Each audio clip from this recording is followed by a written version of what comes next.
ఇదిగోండి, వీటిని అయితే ఒక 2 సార్లు మంచిగా నీళ్లు పోసి కడిగేసుకుందాము. దీంట్లో కొలెస్ట్రాల్ కూడా ఉంటుంది కదా, ఫ్యాట్. ఆ యొక్క ఫ్యాట్ తీసేసుకోవాలి. ఒకసారి అయితే ఆల్రెడీ వాటర్ వేసి పెట్టాము. ఈ వాటర్ తీసేద్దాము. ఈ యొక్క వాటర్ పాడేయకుండా మనం మొక్కలకి వేసుకున్నాం అనుకోండి, మొక్కలకైతే చాలా బలం. గుర్తుపెట్టుకోండి, నేనైతే ఎప్పుడు మొక్కలకి వేస్తాను ఈ యొక్క వాటరు. ఒక 2-3 సార్లు కడుక్కోవాలి. తర్వాత దీంట్లో ఏమైనా ఫ్యాట్ ఉంటే ఆ యొక్క ఫ్యాట్ అంతా తీసేసేయాలి. మనకి మటన్లో ఫ్యాట్ కంటెంట్ ఎక్కువ ఉంటుంది కదా, కర్రీ చేసేటప్పుడు కొంచెం చూసుకొని ఆయిల్ తక్కువ వేసుకున్నాం అనుకోండి. ఇంకొకసారి వాటర్ వేసుకొని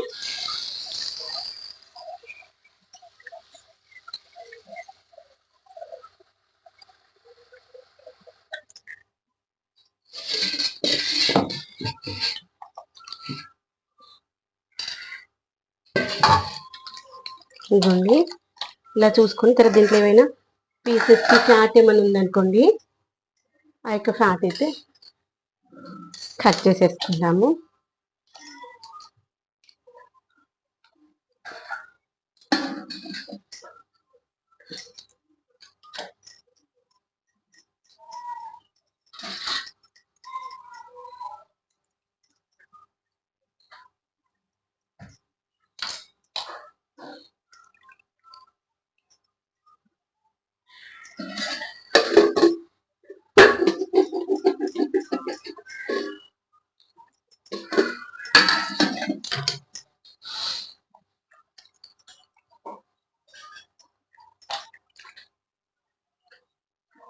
ఇలా మరి పెద్దగా ఏమైనా ఉన్నాయనుకోండి, వాటిని మేము క్లియర్ చేసుకుందాం.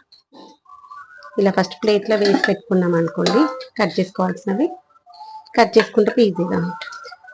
తర్వాత దీంట్లో ఫ్యాట్ ఏమైనా ఉంటే అది కూడా క్లీన్ చేసుకుందాము. ఇవన్నీ క్లీన్ చేసుకున్నాక మళ్ళీ కలుస్తాం. ఫ్యాట్ ఎలా ఉంటుందో ఒక్కసారి చూపిస్తాను చూడండి.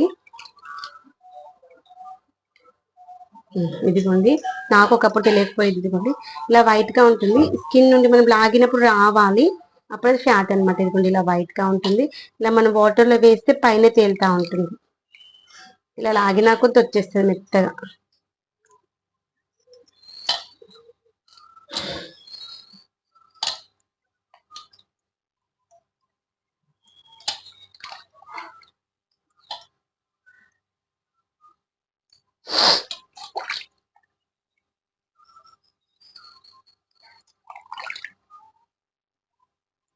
ఇంకేం లేదు, ఫ్యాట్ చూసుకోవాలన్నమాట. ఫ్యాట్ కంటెంట్ ఎక్కువగా ఉంటే ఈ మధ్యలో హెల్త్కి మంచిది కాదంటున్నారు కదా, కాబట్టి ఇంకోండి ఇక్కడ ఉంది చూడండి. ఇదిగోండి